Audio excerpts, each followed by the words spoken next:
ভাই রিয়ালিটি কঠিন জিনিস, বাস্তবতা অনেক কঠিন।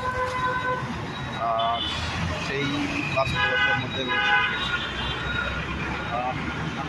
রাস্তায় ঘুরছি, নিজের ব্যবসা দাঁড় করার জন্য। এটা ঘোরার কথা ছিল আরও আগে, মাঝখানে অনেকটা সময় ব্যয় করছি তাদের জবের পিছনে। সবার মতো বাংলাদেশে আমি ব্যতিক্রম না, জব চাকরি করে আজ আবার সেই শূন্য থেকে শুরু করার চেষ্টা।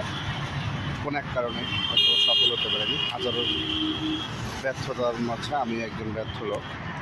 শত শত সাকসেস মানুষের ভিড়ে আমি রাস্তায় রাস্তায় হেঁটে হেঁটে নিজের ব্যবসা বা পণ্য বোঝার চেষ্টা করছি। সবাই দোয়া করে, আশা করি সাকসেস হব। আপনারা পাশে থাকবেন, যেভাবে সাপোর্ট করছেন সঙ্গে যদি থাকবেন ইনশাল্লাহ সফল আমি হব। আর ডেইলি এরকম মিনি ব্লগ থেকে আমার চ্যানেলটি সাবস্ক্রাইব করুন। Thanks for watching. দেখা হবে নেক্সট ভিডিও।